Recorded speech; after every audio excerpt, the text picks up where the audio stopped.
Welcome everybody to today's webinar. It is August 6th, 2024. Can you believe we are this close? I always try to keep a track of it and keep how many shopping days you have left until Christmas.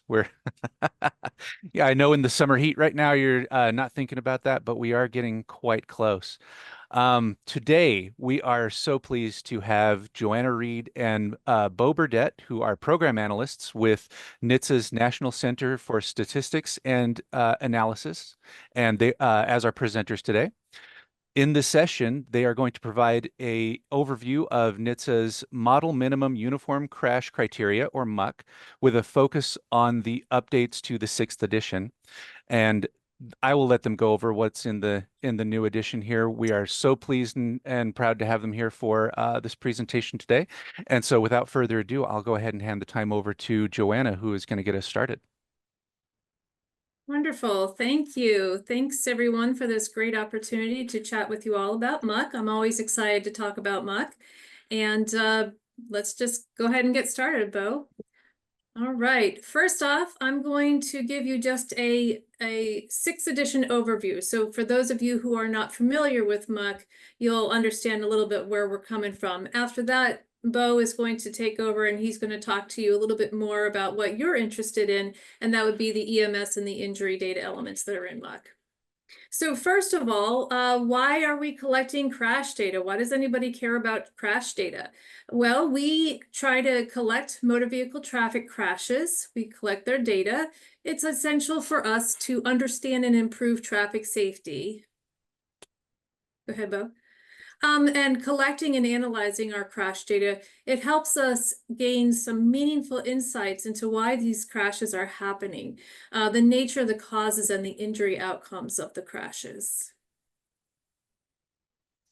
So law enforcement officers in every single state, territory, and DC, they all collect crash information. All of this crash data is collected by these officers on what are called police crash reports. And every single state has their own crash report, which I'll talk about in just a minute. The information that they collect provides the characteristics of the entire event, every single vehicle in the event, and then every single person involved in the crash. So like I said, every single state has their own distinct police crash report. So as a result, there are at least 56 different crash reports out there floating around in the country, and that's the 50 states, DC, and then the territories. Each have their own. In some cases, there could be more than one crash report in the state, depending upon where the state is in their revision cycle. So they could have 2 or even 3 crash reports floating around in the state. Hopefully not, but you never know. So lots of different crash reports, and every single one is completely different. So MUC, or the Model Minimum Uniform Crash Criteria, was developed as a voluntary, and it is still voluntary, crash data collection guideline. And it was created to provide a standardized uniformity of crash data. So when states go to update their crash report, they have a standard to look at and strive for to try to create a uniform crash data elements around the country. The MUC guideline identifies a minimum set, and I do say minimum. A lot of people complain that there's a lot of data elements in MUC, but it truly is the minimum motor vehicle crash data elements that states should consider collecting on their crash report and then ultimately in their state electronic data system. And again, I say minimally because there are a lot of additional details that a state could collect, and that is at the discretion of the state. And certainly if you've heard of NHTSA's data systems, FARS, Fatality Analysis Reporting System, and a few others that NHTSA collects, they collect much greater detail. So MUC truly is the bare minimum. MUC is the result of a very long collaboration between NHTSA and many other federal agencies. The industry, the traffic safety industry out there, and state and local traffic safety representatives. MUCC has been updated 5 times since it was first published in 1998. The most recent came out in January of this year. I'm very proud to have put that out in 2024, January 2024, the 6th edition.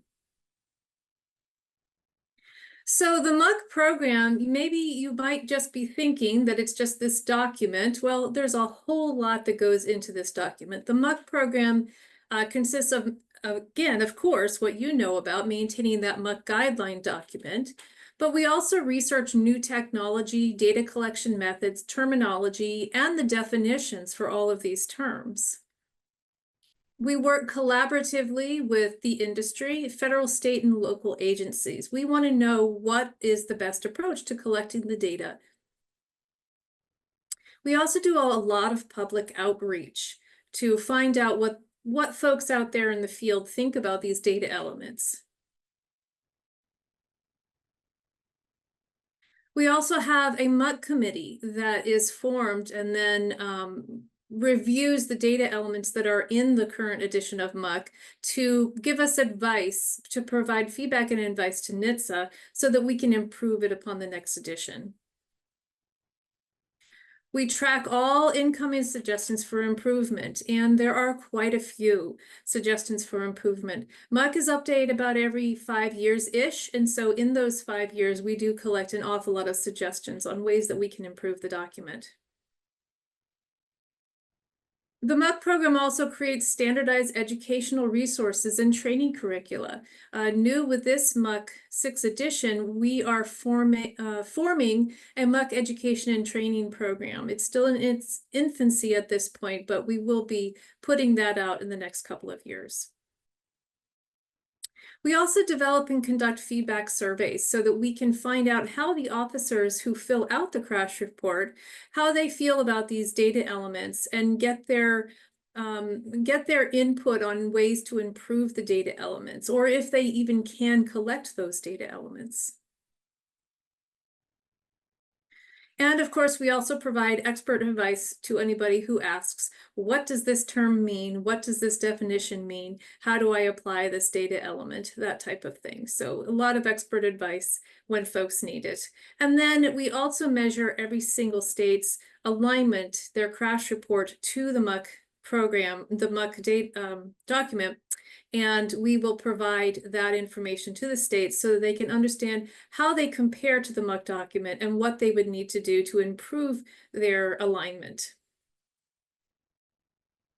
So some of you might be asking, well, why would a state care? Why do they want to align with the MUCC 6th edition? Well, by aligning with the MUCC 6th edition, they can really, truly take advantage of all of NHTSA's extensive research that informs what data to collect. We have quite a few programs within NHTSA, as I'm sure you all are aware, and all of them require different pieces of information. So that extensive research really helps us understand what data is necessary to collect so that we can continue to provide the research that we provide. We also collect the information that the data users are requesting. We get a lot of data requests throughout the year, thousands of them. And so we know what folks around the country are looking for. Also, the data elements that are produced in the final edition of MUCC each time have gone through meticulous vetting.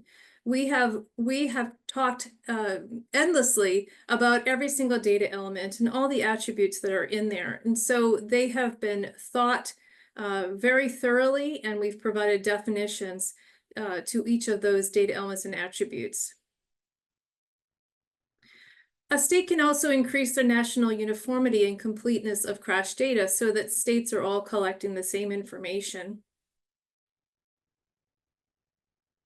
The states can also benefit from this new education and training program that we're putting together.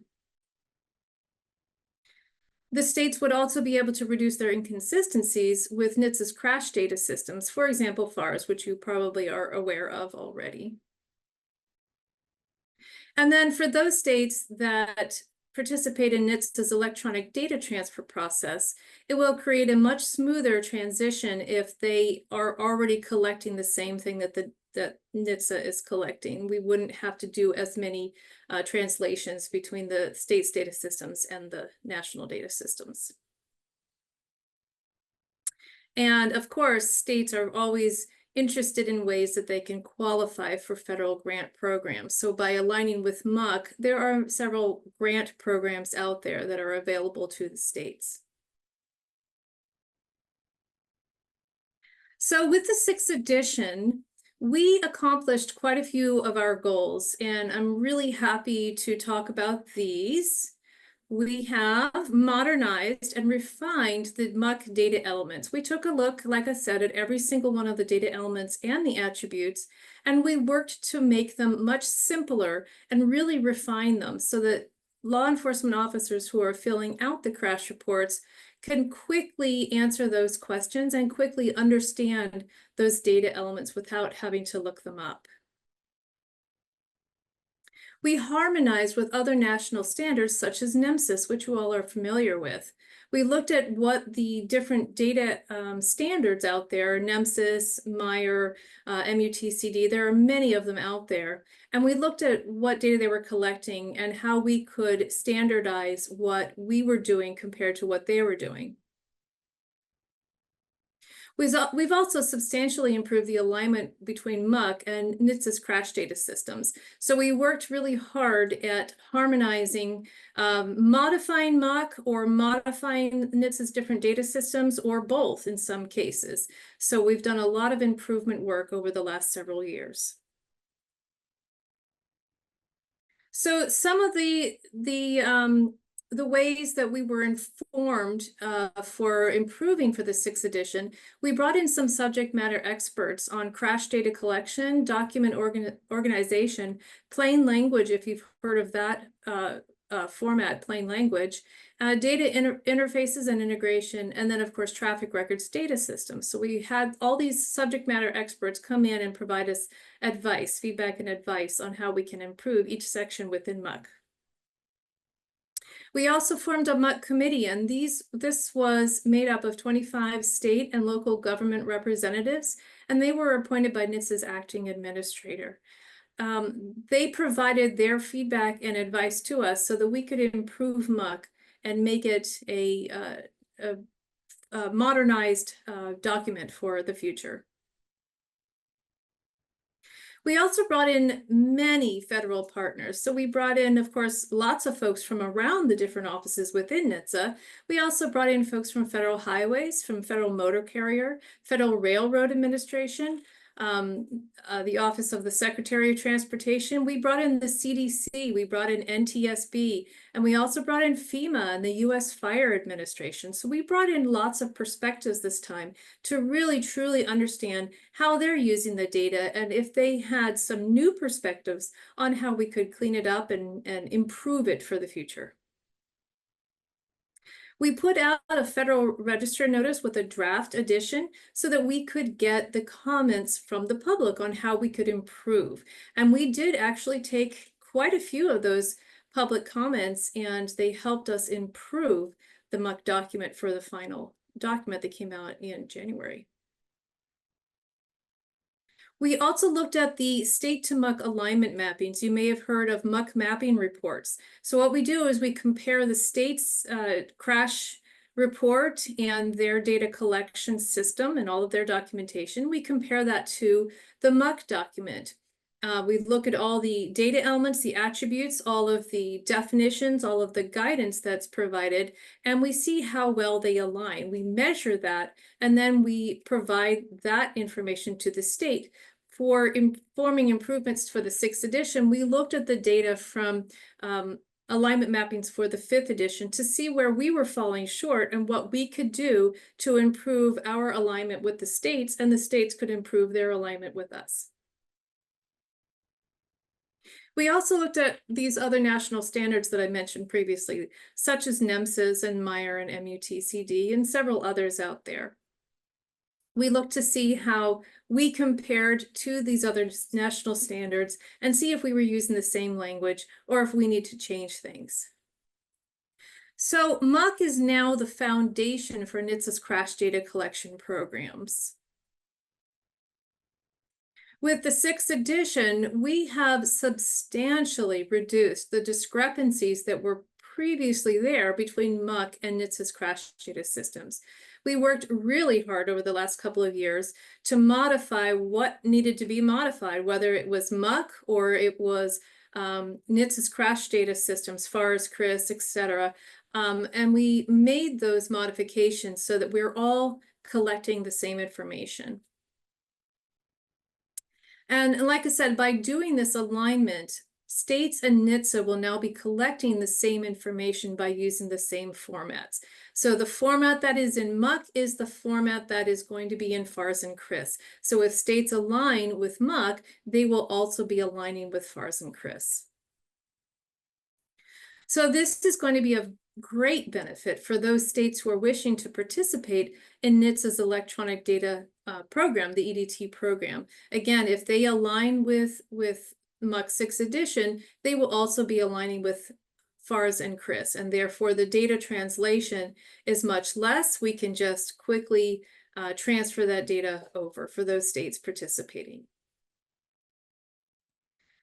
And again, if states align, it will really minimize the data translation from the state data to NHTSA's data systems. This is going to create a faster data entry, a much more accurate analysis. So we don't have to make changes to how the state's information comes in. It'll just automatically flow into NHTSA's data systems. So for those of you who are unfamiliar with NHTSA's data systems, we have quite a few here in NCSA. We have the crash report sampling system, which is commonly referred to as CRIS. We have the fatality analysis reporting system, or FARS, but then we also have the crash investigation sampling system, SIS.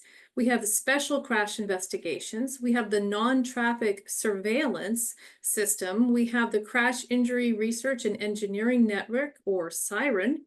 And then we also have ad hoc special studies that we conduct for addressing various safety topics. So all of these different systems are what I'm talking about when I say NHTSA's data systems.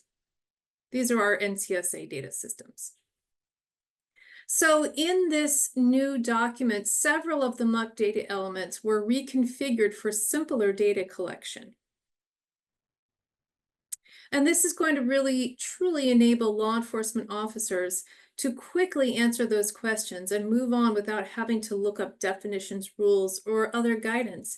And in some cases, it's simply answering yes, no, not applicable, unknown kind of questions. So they can just quickly answer that and then move on to the next question.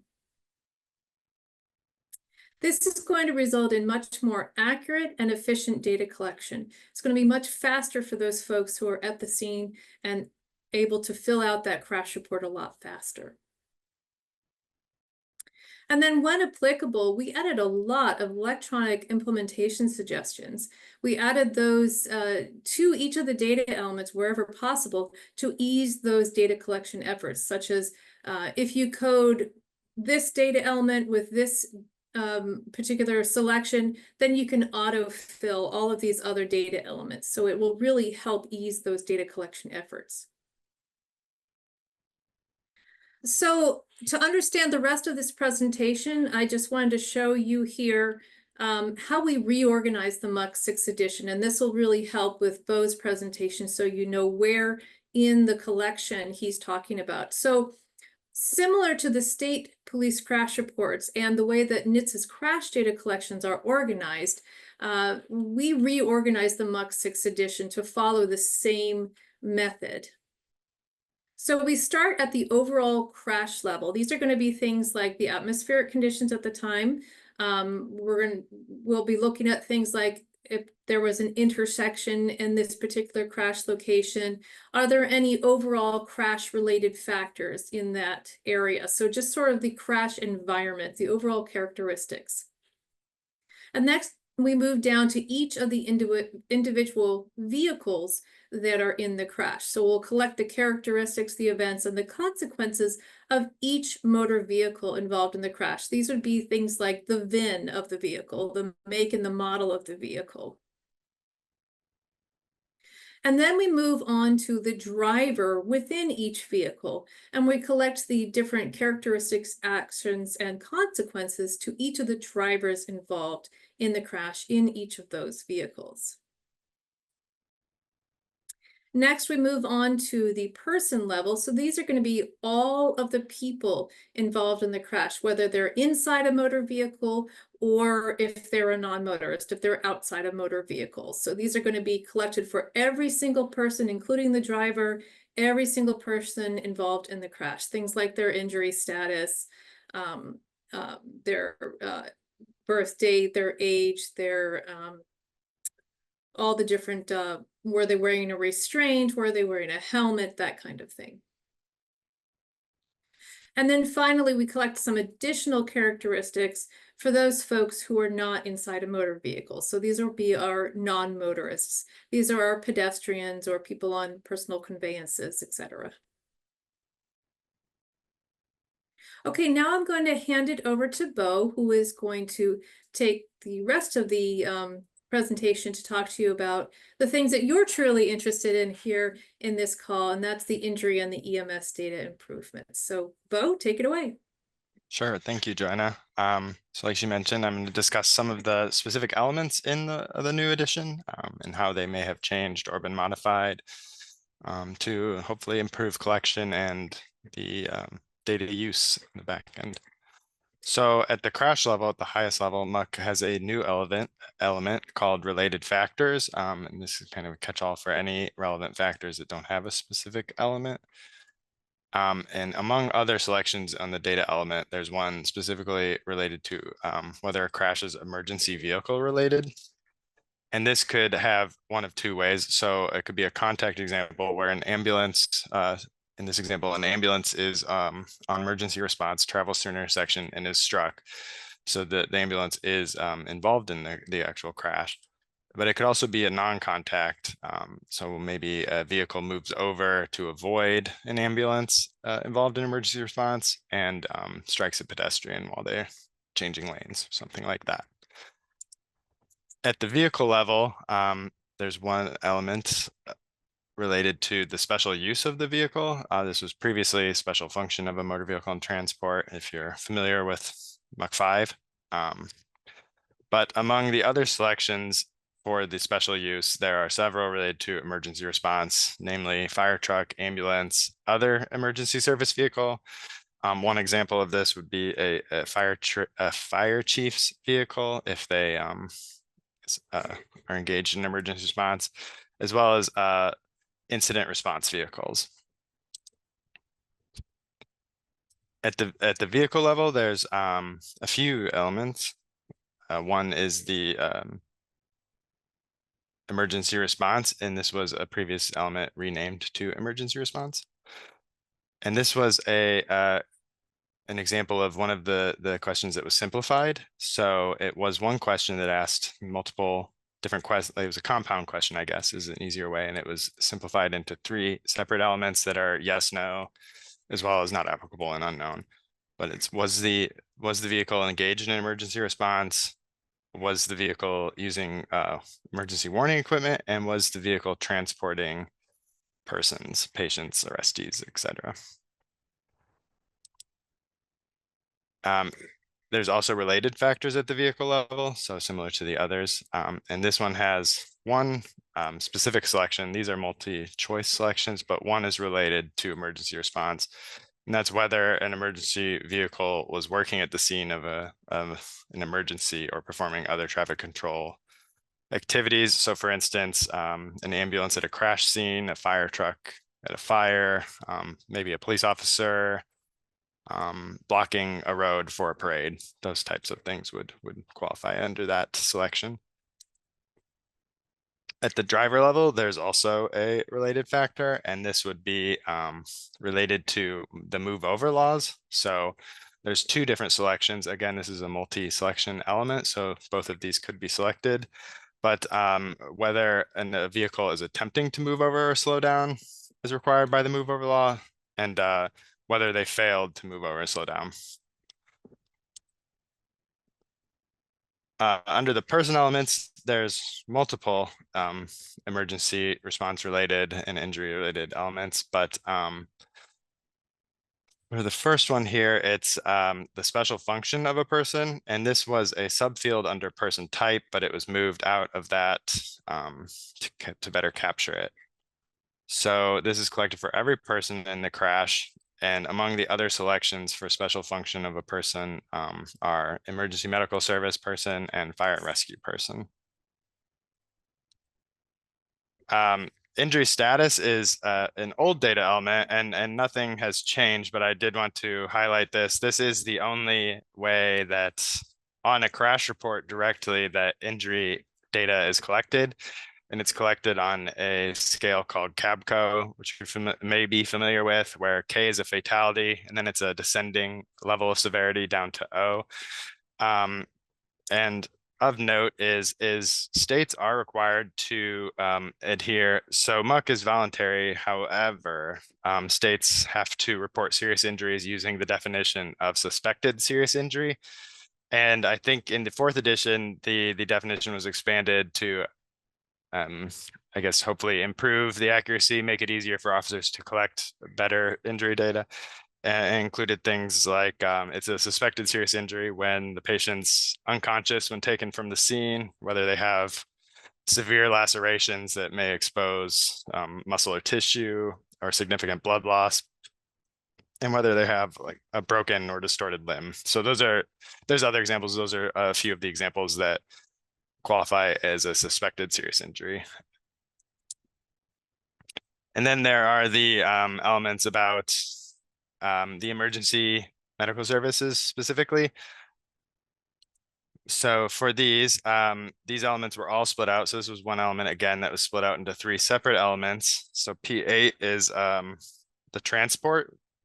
So this would be whether they were transported by EMS air, EMS ground, a law enforcement officer, or whether they were not transported at all, etc.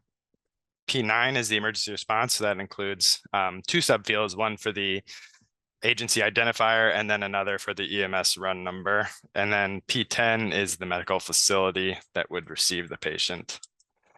And then brand new in the MUCC 6th edition, which we're very excited about, is the inclusion of the EMS UUID, Universally Unique Identifier, that you may recognize from NEMSIS.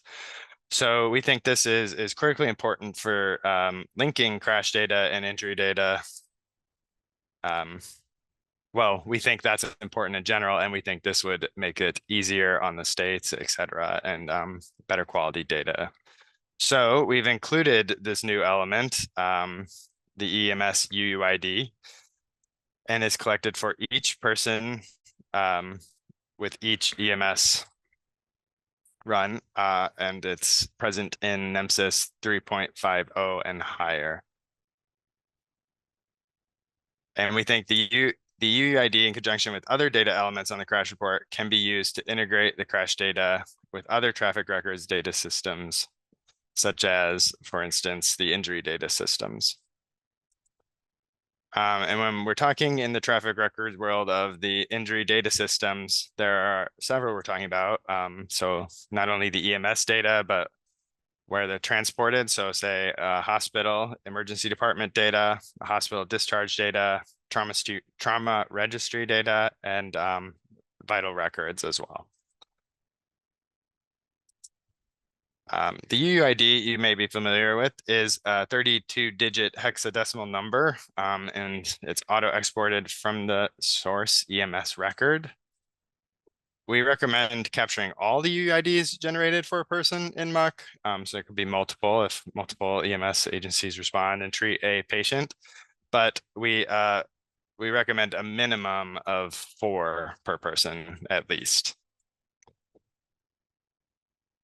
And then of note is given the amount of PII on crash, PII and also personal health information on crash and injury data systems. These require security protocols and data sharing agreements, which can make it challenging, but it's definitely worth it. And important to note, given that it's 32-digit hexadecimal, etc., it can only be auto-exported from the EMS record, and the cops shouldn't manually be entering this. And we recommend within the MUC that a state consider using scanners to auto-populate the UUID on a crash report, such as like a QR code or barcode, those types of things.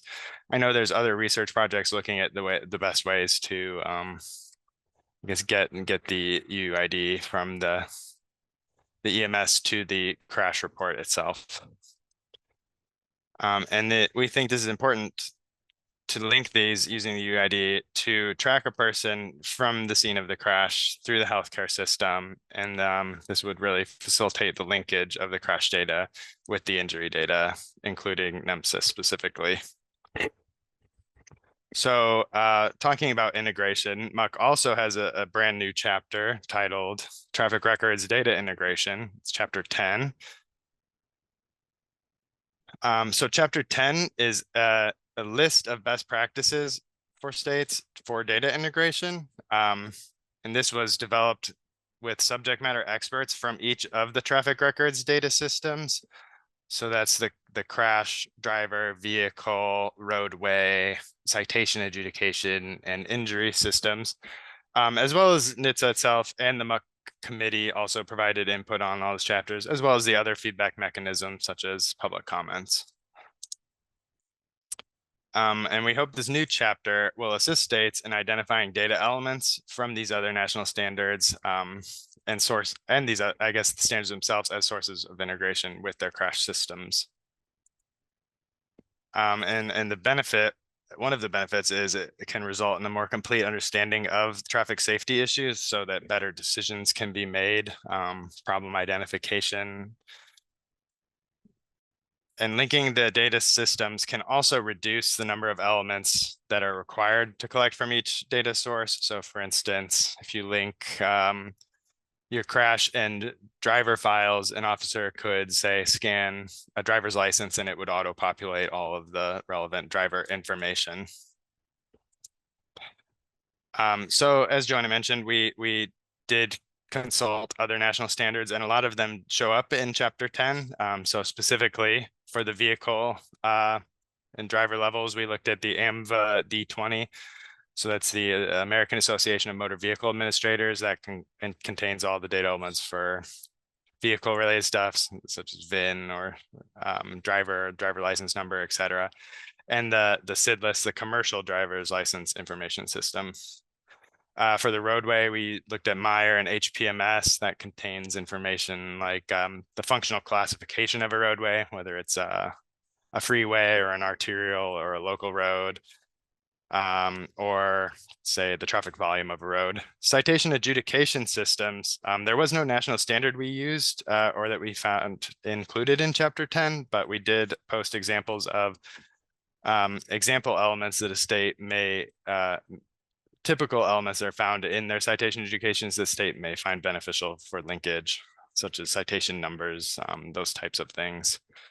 And then injury surveillance system, there were several national standards looked at, including NEMSIS, the National Trial and Data Bank, National Standard for Certificate in Death. And then similar to citation adjudication, we have examples of a state's toxicology system that may be beneficial for linkage, but there was no national standard for that particular set. So in general, some of the benefits of linking data sets include providing more accurate and complete data. So you're getting data, say, not from an officer who's busy at the scene of the crash and may not be medically trained, for one example. So collecting it from a EMS professional would give you more accurate data. It reduces the burden on the data collection effort as well, and the redundancy. So you're not collecting, say, the driver's license information in the driver system as well as the crash system. You can collect it once. And similar example would be that you can auto-populate that information. It adds detail and provides a fuller picture to understanding each crash. So for instance, if you link with injury systems, you get better health outcomes and financial information related to crashes that you wouldn't otherwise get. And it supports electronic reporting of crash data systems, which can improve timeliness, greatly accuracy, and uniformity by linking to these other national standards. Looking at linking with injury data systems specifically, you get more accurate and complete injury data over CABCO. So for instance, there's multiple scales, but AIS, Glasgow Coma Score, trauma scores can be used in lieu of CABCO, which has some documented issues. And you can obtain more detail towards better understanding the contributing circumstances surrounding these injuries. So like specific crash circumstances, what types of crashes are resulting in what types of injuries.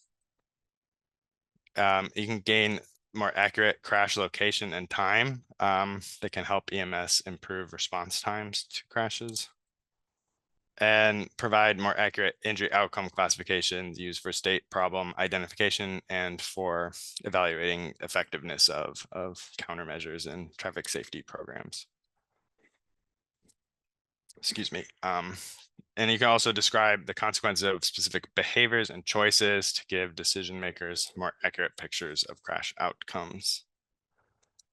So this data, injury surveillance data specifically, as it was mentioned, is in chapter 10, but the injury surveillance is in 10.5 if you're interested in taking a look. And the injury surveillance data system section of the data integration chapter specifically references to data elements from NEMSIS, the National Trauma Data Bank, and the National Standard Certificate of Death. And we recommend using, in the chapter, we recommend using EMS UUID, name of person involved, date of birth, and other elements from the police crash report as key linkage variables to these data systems. NEMSIS specifically, MUCC 6 references 22 different NEMSIS data elements, which you can see on the right, maybe, that we think may be useful for integrating with a state's crash data system. And in particular, MUCC says, recommends considering using e-outcome 10 and e-outcome 13, so the emergency department diagnosis and hospital diagnosis, to compare to the injury status on crash report, which I believe are ICD diagnoses codes. And then relatedly, we have, I guess, a project that we're excited about regarding crash and injury linkage that's still in its infancy, but keep your eyes out for it. So some background, there's a old NHTSA program called the Crash Outcome Data Evaluation System that began in 1991 as required by the Transportation Authorization Bill, the ICE-T, and it looked at the effectiveness of seatbelts and helmet use. But as a outcropping of that, it was a cooperative agreements that helps states link their crash and medical data to generate better insights into injuries suffered and understand the health and financial outcomes of those crashes. So that program continued as a cooperative agreement between NHTSA and the states until 2014, when states assumed full responsibility of their programs. And since then, NHTSA has limited insights into the specifics of the state's crash and injury surveillance data integration projects. So as a result of the codes program, NHTSA published something like 17 different reports, and those included things like data linkage methodologies, data use cases from the states, state best practices, et cetera. Which were all published for everyone else, which could improve other states that were considering a codes-like program. But since then, there's not really much. The last report was written in 2015. I should also mention the CDC released a report, I think in 2017, called LINCS, LINCS. That was a great report on injury surveillance programs.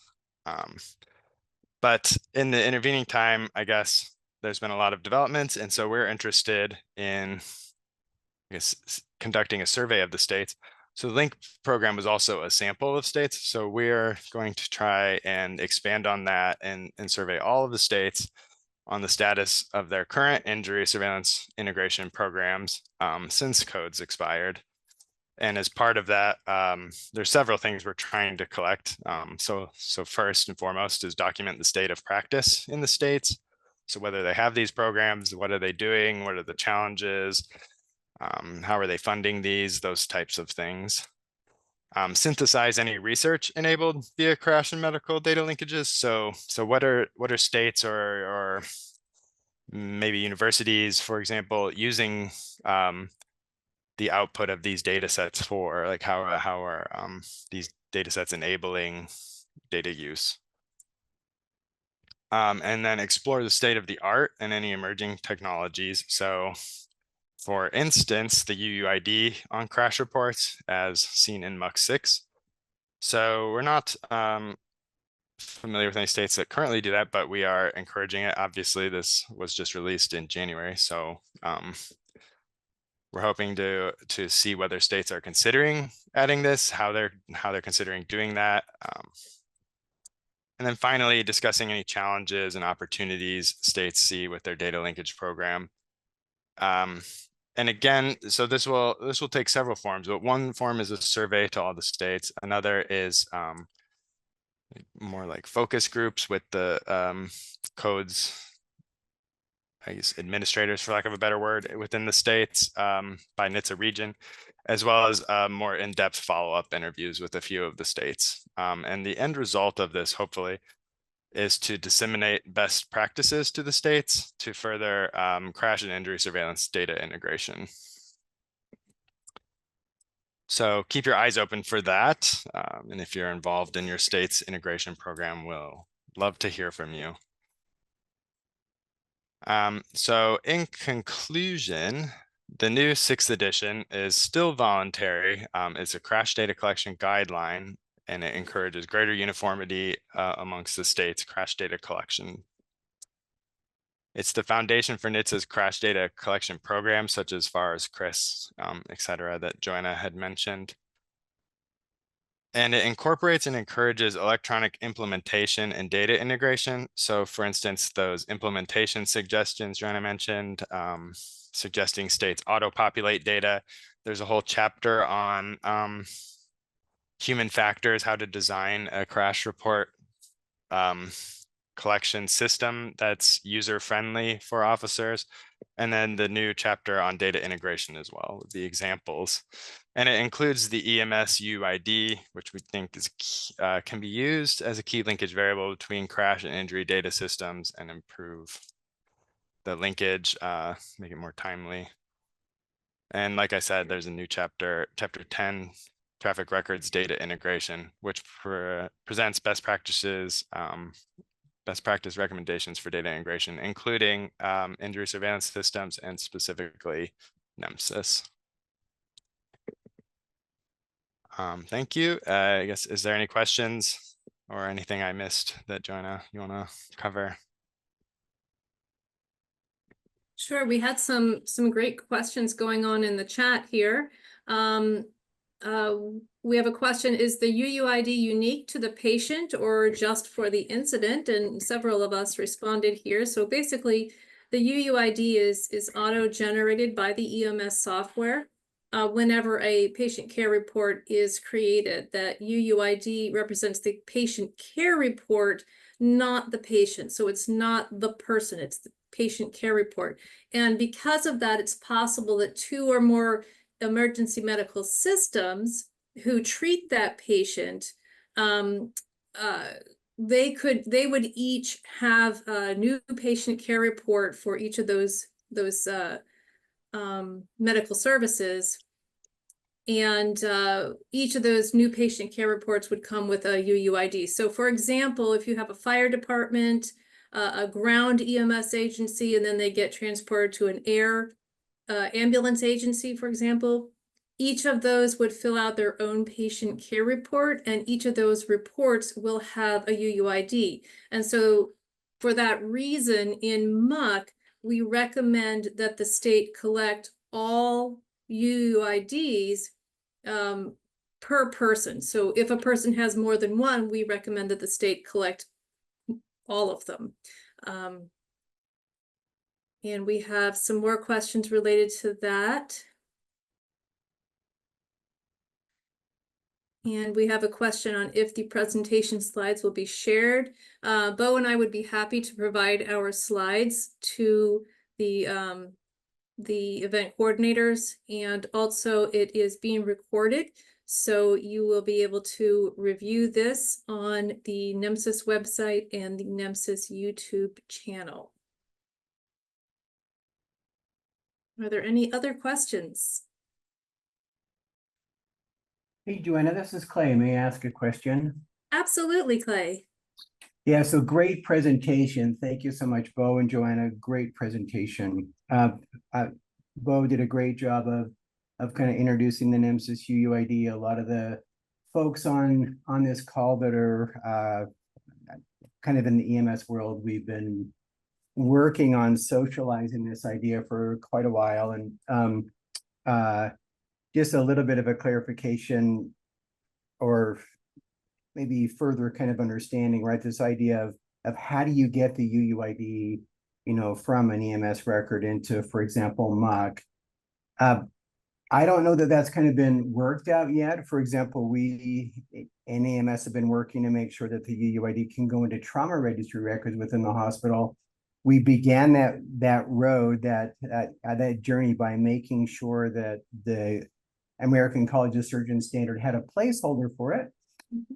And now software is being developed, and we're coming up with a process where trauma abstractors, right, within trauma registrars within hospitals are making that link. So it's working and happening, and we'll have a presentation at ATSIP showing how that is working in Wyoming. So this is Wonderful. a great first step, right, to get a placeholder in MUCC for UUID. Yes. And whether, like Beau mentioned, maybe it's a handheld scanner, or you use your phone, you know, at the time for the police officer to just scan the EMS record to get the UUID off of it, and now it's in kind of in the MUCC standard. I'm not sure how the technology will work, but at least if we have a placeholder, right, then there's opportunities for people to be innovative and creative to make that transfer happen. So thanks for that idea, Beau. I mean, that's a great idea that it would happen, you know, as kind of on scene. So yeah, lots in the future to look forward to in regards to linking together EMS data with MUCC and traffic records. Yes, absolutely. And we worked very closely with Clay and others in NHTSA's Office of EMS and Utah to work on that data element, and others, of course, within MUCC to make sure that we were getting it right. And we went to the experts. And so we are really excited about the new EMS UUID, and hopefully states will put that placeholder into their crash data system so that that linkage in the future is possible. So very excited about that. Anyone else?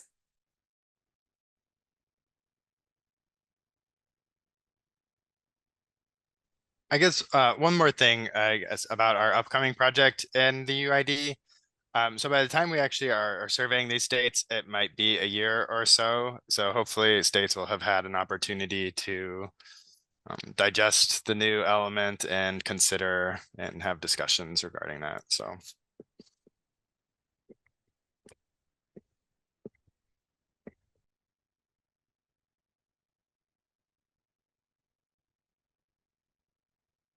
We love questions. Feel free to ask them.